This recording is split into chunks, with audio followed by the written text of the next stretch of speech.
בוקר אור בשם השם, נעשה ונצליח שנזכה להגדיל תורה ולהדירה בתכלית של יראת שמיים בעזרת השם יתברך. On est aujourd'hui donc le 19 du mois de Shvat, lundi, et le 1er du mois de février. Famille Meslati et Kara, David, Ir, Bezrat Hashem, toute la famille, pour ce chiour, pour la réfoua de votre maman. Achlama meira lechaim tovim u shalom, amen ve amen.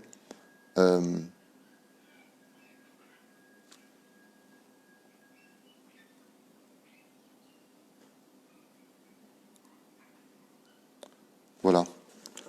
Avec l'aide d'Hachem, donc pour la Refoua Shlema, si vous pouvez faire des Teilim pour Messaouda Batester qui a été hospitalisé ce matin avec le Covid-19, que Dieu nous protège, il y a vraiment un virus à prendre au sérieux. Messaouda Batester qui est rentré donc ce matin, Bezrat Hachem. Sarah Bat Messaouda, Yoshua Ben Dada. Bezrat Hashem, une grande Refoua Shlema, Achlama Meira, Veshenit Baser, Yeshuot Venechamot, Verak Besorot Tovot, Bezrat Hashem, Torch Ar Bene Israël, parmi tous les malades d'Israël, qu'on entende vraiment que de bonnes nouvelles, Bezrat Hashem Barach. Anna El Narefana Laem, Anna El Narefana Laem. On commence tout de suite donc ce shiur, on a déjà donné les noms des Niftarim, on a aussi parlé des noms des gens qui étaient malades, donc on avance directement, Bezrat Hashem Barach, une grande refoua shlema et que de bonnes nouvelles pour vous tous. Shiniske, vénéré. Quand on vient pour faire une bracha, il y a des choses sur lesquelles on fait des bénédictions, et il y en a d'autres sur lesquelles on ne fait pas de bénédictions. Et espérons que ce shiur chez les brachot apporte une grande bracha à tous les malades d'Israël. Kol sheu ikar, ve'imot tafel. Alors pourquoi je reviens sur ce sujet-là? Parce qu'on me pose encore la question, est-ce que je fais la bracha sur ça ou pas sur ça? Je vois que le sujet qu'on avait commencé sur la bénédiction, au niveau des halachot, doit être repris et plus explicite. Kol sheu ikar ve'imot tefela. Tout celui qui mange quelque chose et que la nourriture à côté est secondaire.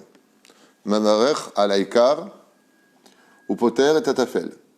Il fait la bénédiction uniquement sur le principal qu'il veut manger, et ne dira pas la bénédiction sur le tafel. Je m'explique. Prenons le cas d'une personne qui mange une soufgania.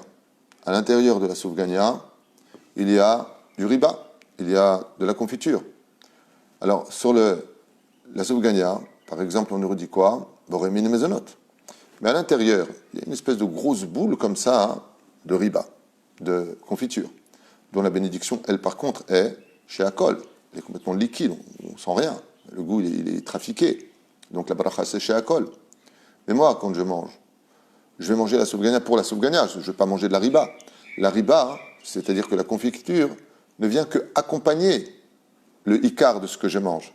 Ce qui fait que même si j'arrive à dire la bénédiction, la bracha sur le mezonot, je ne dirai pas la bénédiction sur la riba, c'est-à-dire sur la confiture au moment même où je la dis.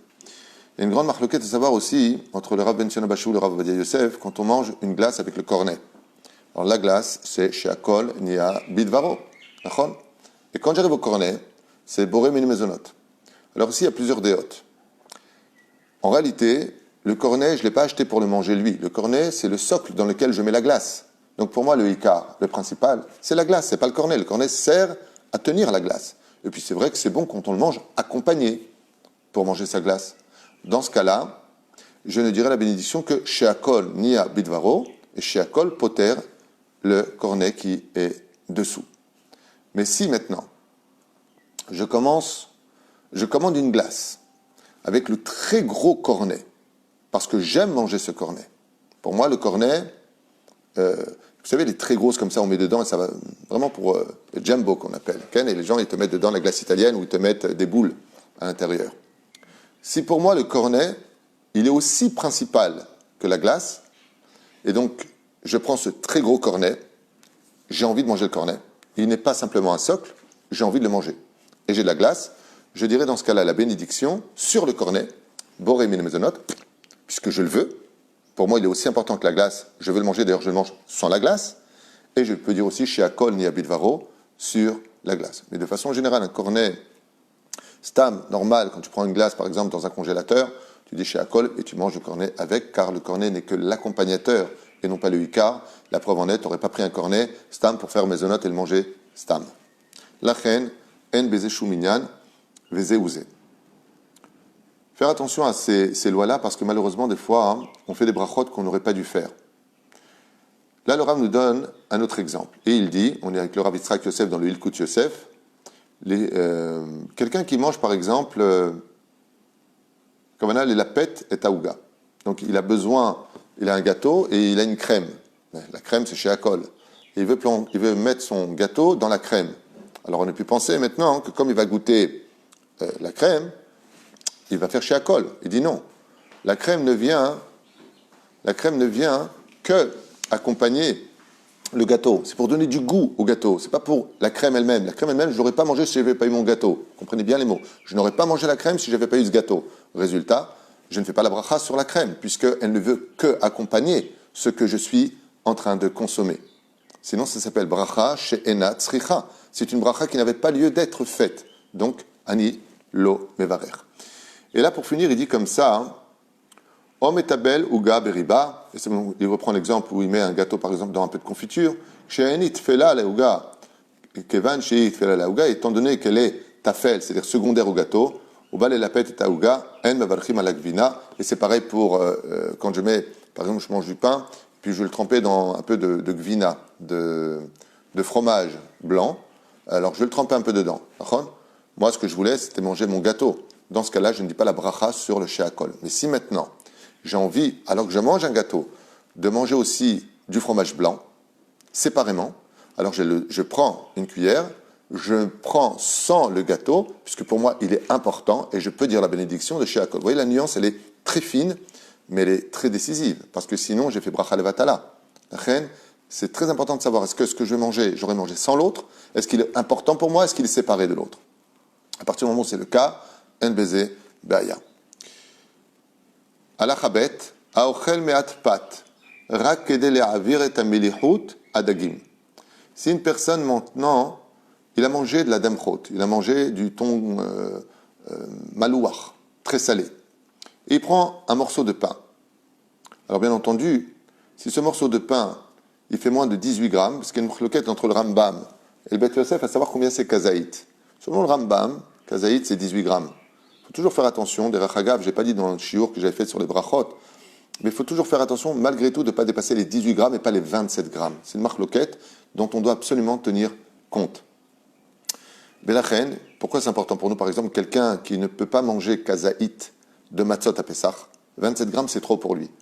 Si vraiment il ne peut pas, alors qu'il mange au moins 18 grammes, c'est la date du Rambam, que kazaït c'est 18 grammes et non pas 27 grammes. Vous voyez que des fois on se sert de cette halakha pour des cas de force majeure. De la même façon, si je mange mon morceau de pain, malgré tout, moins de 27 grammes, ou mieux, moins de 18 grammes, alors à partir de ce moment-là, eh bien, je ne dis pas la bénédiction de Amot Silechim Minaretz. Pourquoi? Parce que le pain que je vais manger, c'est pas pour le pain que je le mange, c'est pour adoucir le salé qui est dans ma bouche. Donc dans ce cas-là, je peux prendre un morceau de pain et je ne le fais pas. Si maintenant j'avais envie de manger ce pain et qu'il n'y a pas la quantité requise de 18 ou 27 grammes, je dis à Motzilechem Minaretz, sans Netilat Yadayim, Bezéouzé, sans Birkat Amazon, puisque je n'ai pas kazaït de pain. Maintenant, si maintenant je suis en train de manger du poisson, donc je vous donne des exemples qui sont pris d'ailleurs ici, mais qui sont faciles à comprendre pour les recalquer sur les généralités. J'ai mangé maintenant du poisson très salé. Pour faire passer le goût, je vais prendre un morceau de pain conséquent, de 27 grammes. Dans ce cas-là, je fais netilat, il n'y a que 27 grammes, pas 54 grammes, pas kabetza. Dans ce cas-là, je fais netilat sans bénédiction de al netilat adim, puisque je n'ai pas mangé 54 grammes de pain. La bracha de al netilat adim, comme on l'a déjà répété 100 fois, ne se dit qu'à partir de 54 grammes de pain, pas un kazaïd de pain. Mais on fait netilat sans bracha. Je fais le motzi et je fais le birkat Amazon. Même si dans ce cas-là, on pourrait dire, mais tu avais mangé le poisson à la base avant. Il dit, Nachon, c'est vrai que c'était le ikar, mais que le pain était le tafel. Mais étant donné que j'ai mangé la quantité requise, eh bien je fais le birkat Amazon. Et le birkat Amazon, poter et abracha harona. Une grande question qui a été souvent posée, quand j'étais à plusieurs occasions à droite et à gauche, mariage ou autre, Alors, plutôt, j'ai mangé ça, et ça, c'était tafel. J'ai pas fait la bracha. J'en ai quand même mangé. Est-ce que je fais la bracha harona sur le tafel? C'est-à-dire, la première bénédiction de Sheakol ou Boreperet, peu importe, qui est sur le tafel, c'est-à-dire le secondaire, sur lequel on ne fait pas de bracha. D'accord, c'est une chose. Mais la bracha harona, est-ce que je la fais sur ce que j'ai mangé alors qu'il était secondaire? Réponse, non. Tu ne feras la bénédiction que sur le Ikar. Tout comme il y a la bénédiction sur le Ikar, de la même façon, il y a la bénédiction que sur le Ikar à la fin du repas. Donc on peut le lire aussi, Poter et Tadag, juste un instant. Au Poter et Tadag, Mvarer Bachachrona, Bechol Sheken Sheim Achal, Min Apat Kedeshiur, Zvia, donc s'il est rassasié maintenant de son pain, Shechayav Levarer Birkat Amazon, Min Atora, et donc il fera le Birkat Amazon de la Torah. Alors j'aimerais revenir un petit peu en arrière sur ce que dit ici le Rav. Uminadag lo achal et la pachot mishiur, donc s'il a mangé en plus de cela moins de 27 grammes de poisson, tsarich levarer birkat Amazon à la pâte she'achal au poter et adag mibracha acharona bechol sheken imachal minapat kedeshiur bezvia chaya levarer birkat Amazon. Ce que je vous ai dit, bon, en fin de compte, c'est ce qu'il dit ici avec ses mots à lui. Aochlim perot achar gvina. Celui qui a mangé maintenant de la gvina, du fromage, et qui vient manger après des fruits. Bitor seuda belopat. Donc dans la Séouda, mais pas avec du pain. Que delematek et apé minagvina. Pourquoi maintenant il veut manger un fruit? Parce que comme la gvina, le fromage dans la bouche, ne lui donne pas un bon goût, c'est un peu pâteux. Il veut changer ce goût-là, il veut quelque chose de frais. Il va prendre une prune, par exemple, après qu'il ait bien vérifié qu'il n'y ait pas de verre. Il est préférable de la manger sans la pâte, sans manger le pain avec. Que delevarech alem vetov yoter shechaven bebracha amotzi lehem. Il dit dans ce cas-là, étant donné qu'il a mangé du pain avec la gvina, bien entendu, c'est ce que j'avais omis de dire avant, donc il a fait motzi, eh bien, il est préférable, dans ce cas-là, d'avoir une kavana. Laquelle? Je reprends tout depuis le début pour que vous compreniez. Parce qu'il a marqué à l'envers ici, donc je voudrais le dire à l'endroit en français. Une personne a fait motzi lechem minaret. Maintenant, qu'est-ce qu'il fait? Il veut manger avec son pain du fromage. C'est tellement bon. Puis voilà que le fromage lui laisse un goût. Le goût le dérange, c'est un peu pâteux. Il veut manger un fruit. Normalement, il devrait dire boré peri haetz. Pourquoi? Parce que c'est un dessert. Seulement, encore une fois, l'intention de manger ce fruit, c'est pas pour le fruit qu'il le veut. C'est pour adoucir le goût du palais. Donc, ça devient le soutien de la gvina. Ok? Dans ce cas-là, le Rav Yitzhak Yosef nous donne deux options. Il dit, il est préférable de ne pas avoir l'intention, quand tu dis le motzi lechem, de ne pas du tout penser aux fruits. Retire les fruits de la table, mets-les là-bas. Pour que quand tu vas les manger, tu pourras dire la bénédiction de Porépéret. Mais si ce n'est pas le cas, alors voilà comment il dit les choses. On reprend. Mitrila belopat.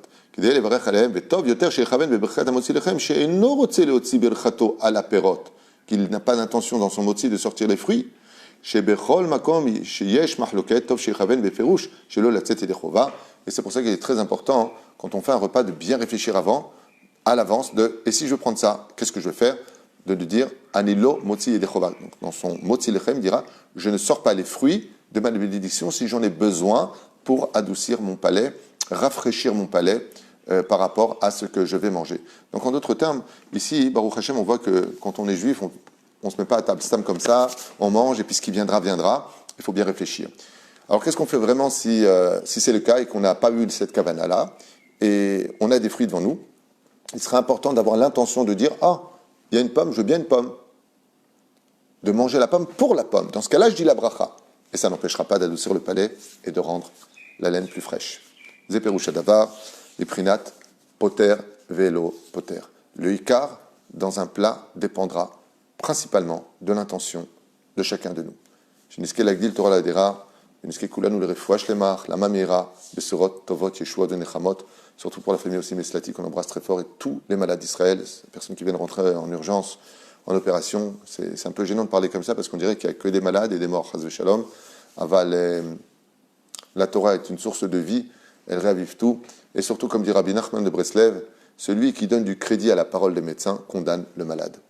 C'est-à-dire quand un médecin vous dit, vous savez, il ne reste pas... Lui, il est sur le domaine technique, il a raison. Aval rapo, il rapé. Le malade, lui, il est dépendant de Dieu. Et on a vu des gens qui allaient très bien et qui sont partis, alors que les médecins disent je ne sais pas quoi vous dire.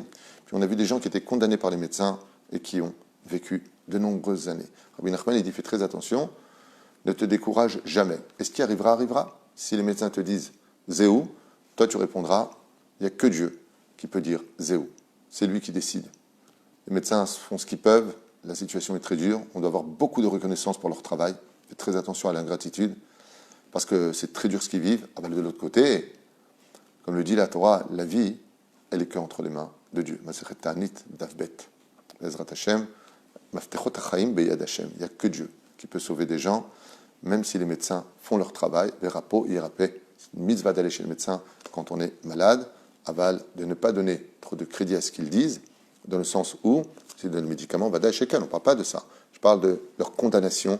Eux, ils sont sur le domaine technique. Et ils ont raison, hein, attention, ils ne disent pas des bêtises. Ils ont raison. Quand ils voient que la tension baisse, égale ça, c'est des études, c'est mathématique. Hem Tzotkim, selon le rationnel, mais nous, la Emouna, sur rationnel. Donc, on se retourne vers Hachem et on prie de tout notre cœur. Et ce qui adviendra, adviendra. Kol Tuv Elitraot, Shniske Rak Besorot Tovot, une grande bracha à la famille Bezrat Hashem et Kara, qu'on embrasse très très fort donc pour la Refoua Shlema, Mamash, une grande Refoua Shlema. Meslati Ayekara, pour la maman, Mesaouda Bat Esther, Sarah Bat Mesaouda, Yeshua Ben Dada, qu'on n'entende que de bonnes nouvelles et que la famille Meslati retrouve Bezrat Hashem, une vie équilibrée, Mitor Shar Kol Ben Israël, que chacun de nous réussissions à remonter la pente. Hier, j'ai étudié, je vous laisse juste avec ça, Ama Amar. Dans quel livre j'ai étudié ça, je ne me rappelle même plus. Peu importe, je ne sais pas ce que j'avais dans les mains. Mais hier, j'ai étudié quelque chose de très important qui dit que plus le rocher, plus l'obscurité est épaisse, plus la souffrance est grande et plus la lumière qui est derrière est importante. Ça fait des décennies qu'on n'est pas en train de vivre ce que l'on vit aujourd'hui. Je ne me rappelle pas qu'on est, en tout cas pour mon âge, je ne me rappelle pas avoir vécu ça au niveau mondial. L'obscurité est très forte. L'insécurité, on ne sait plus où on va. On a envie de dire à Dieu, mais t'es où? Plus Dieu se cache, plus il va se dévoiler. Alors, pas de découragement, gardons le sourire. Écoutez beaucoup de Dvar Torah. Et surtout, ne regrettez pas les mitzvot que vous faites, et encore moins de dire, ça ne sert à rien. Vous perdriez tout, et vous allez obscurcir encore plus votre neshama. Lisez, aimez-vous, kiffez-vous, retrouvez le sourire. C'est le but de l'Aïmouna. Si on n'est pas capable d'être une lumière dans l'obscurité de nos vies, c'est que notre Aïmouna n'a servi à rien. Parce que l'Aïmouna, c'est quand rien ne va. Sinon, ça ne sert à rien. Le mec est super bien, tout est nickel. Pas besoin d'Aïmouna. L'Aïmouna, c'est quand ça ne va pas. Et aujourd'hui, on est tous mis à l'épreuve, à savoir qui a de l'Aïmouna et qui n'en a pas.